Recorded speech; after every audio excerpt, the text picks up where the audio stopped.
ஓம் சாய்ராம். சாய் என்பர்கள் அனைவருக்கும் அன்பு வணக்கங்கள். என் அன்பு குழந்தையே, நான் உன்னை சோதிப்பேனே தவிர ஒரு நாளும் உன்னை கைவிட மாட்டேன். எனக்கென்று அப்பா எதுவுமே செய்யவில்லை. நான் மட்டும் நாள்தோறும் அப்பாவை வணங்கி கொண்டிருக்கின்றேன். அப்பா வார்த்தைகளே எனது வேத வாக்கு என்று என்னுடைய வாழ்க்கையை நடத்துகின்றேன். இருந்தும் எந்த ஒரு நல்லதும் என்னுடைய வாழ்க்கையில் நடந்ததே இல்லை. கஷ்டத்திற்கு மேல் கஷ்டம் என்று புலம்பிக் கொண்டிருக்கின்றாய். தங்கமே, உன்னை காப்பாற்ற எனக்கு ஒரு நொடி போதுமானது. இறுதி நொடியிலாவது நான் உன்னை காப்பாற்றி விடுவேன் என்று பலமுறை கூறிவிட்டேன். இருந்தும் உனக்கு என்மேல் நம்பிக்கை வரவே இல்லை. நான் உனக்காக எதுவுமே செய்து கொடுக்கவில்லை என்று ஒரு நாளும் நீ என்னை தவறாக நினைக்காதே. நீ பலமுறை ஆபத்துகளில் இருக்கும் பொழுதும் பிரச்சனைகளில் இருக்கும் பொழுதும் உன் மனம் என்னும் உணர்வை ஏற்படுத்தி அந்த பிரச்சனைகளிலிருந்து சாதுரியமாக உன்னை தப்பிக்க நான் வழி செய்திருக்கின்றேன். பலமுறை உன்னை ஆபத்துகளில் இருந்து காப்பாற்றியிருக்கின்றேன். நல்ல வேளை அப்பா என்னை காப்பாற்றி விட்டார் என்று உன்னுடைய வாழ்நாளில் நீ ஒரு முறை கூட கூறவே இல்லையா தங்கமே? பல முறை கூறியிருக்கின்றாய் அல்லவா? பின்பு எப்படி நான் உனக்கு எதுவுமே செய்யவில்லை என்று மனதார நினைக்கின்றாய்? நான் எப்பொழுதும் உன்னை பாதுகாத்து கொண்டுதான் வருகின்றேன். எனக்கு விருப்பமான குழந்தை நீ. நான் உன் மீது வைத்திருக்கும் அன்பு அளவு கடந்த அன்பு. அதை ஒரு நாளும் நீ சந்தேகப்படாதே. உன்னுடைய வேதனைகளுக்கும் உன்னுடைய கண்ணீருக்கும் நான் பதிலளிக்கவில்லை என்று நீ எண்ணாதே. பலமுறை சூட்சமமாக நான் உனக்கான பதிலை கூறியிருக்கின்றேன். ஆனால் நீதான் என்னை கவனிக்கவில்லை. மற்றவர்களின் வார்த்தைகளையும் மற்றவர்களுக்கு கொடுக்கும் முக்கியத்துவத்தையும் எனக்கு நீ கொடுக்கவே இல்லை தங்கமே. என் தங்கமே, இப்பொழுதும் நான் ஒன்றை கூறுகின்றேன். உனக்கு தேவையானதை மட்டுமே நான் உனக்கு அளிப்பேன். உனக்கு தேவையில்லாததை நான் உன்னிடம் இருந்து விலக்கியே வைப்பேன்.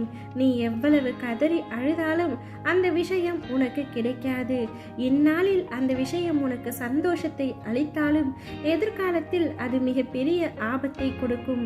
எனவே உனக்கு நல்லது எதுவோ அதை மட்டுமே உன் கைகளில் நான் ஒப்படைப்பேன். வேண்டுமானால் தெளிவாக தெரியாமல் இருக்கலாம் எந்த ஒரு விஷயத்தை பற்றியும். ஆனால் முற்காலத்தையும் அறிந்தவன் நான். எனக்கு தெரியாதது என்று இவ்வுலகத்தில் எதுவுமே இல்லை. எனவே உனக்கு எது நன்மை அளிக்குமோ அதை மட்டுமே நான் செய்வேன். நீயே பிற்காலத்தில் நடந்த விஷயங்கள் அனைத்தையும் எண்ணி எனக்கு நன்றி கூறுவாய். அப்பொழுது என்னுடைய அருமை உனக்கு புரியும். இப்பொழுது நீ சற்று என் மீது கோபமாக இருந்தாலும் பிற்காலத்தில் என் அருமை உனக்கு புரியும் பொழுது இந்த கோபத்தை எண்ணி மனம் வருந்துவாய், கண்ணீர் விடுவாய். சற்று பொறுமையாக இரு. எதிலும் அவசரம் வேண்டாம். உன் அப்பா நான் இருக்கும் பொழுது நீ கடுகளவு கூட கலங்கக்கூடாது, கண்ணீர் விடக்கூடாது. உன்னுடைய கஷ்டத்திற்கான கடைசி இரவு இதுவாகவே இருக்கட்டும். நாளை முதல் நீ உற்சாகமாக இருக்க போகின்றாய். சந்தோஷமான வாழ்க்கையை பெறப்போகின்றாய். நிம்மதி என்ற உணர்வு உன்னுள் எழும்ப போகின்றது. இது நாள் வரை நீ சந்தித்த பிரச்சனைகள் அனைத்தும் முடிவுறப் போகின்றது. நேர்மையான மனது உடையவர்களுக்கு என்றுமே இந்த பிரபஞ்சத்தில் மதிப்பு இல்லைதான். ஆனால் நிச்சயமாக உன் நல்ல மனதிற்கு நான் ஒரு நாள் உனக்கு நல்ல பரிசளிப்பது உறுதி. இந்த பிரபஞ்சம் வேண்டுமானாலும் உன்னை மதிக்காமல் இருக்கலாம். ஆனால் நான் உன்னை எப்பொழுதும் தொலைத்து விட மாட்டேன். நீ எனக்கு கிடைத்த பொக்கிஷம். நீ இழந்த இடத்தை பிடிக்கும் நேரம் வந்துவிட்டது தங்கமே. அதை நான் உனக்கு மீண்டும் நினைவுபடுத்துகின்றேன். நீ என்னிடம் கேட்டதை நான் உனக்காக கொடுக்கும் நேரம் இந்த நொடி முதல் ஆரம்பமாகின்றது.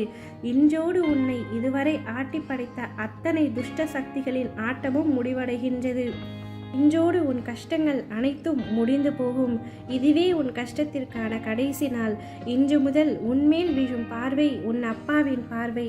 எவ்வளவு பெரிய பார்வையின் பக்கத்தில் நீ இருக்கின்றாய் என்பதை உணர்ந்து சந்தோஷமாக மாறப்போகின்றது உன்னுடைய வாழ்க்கை.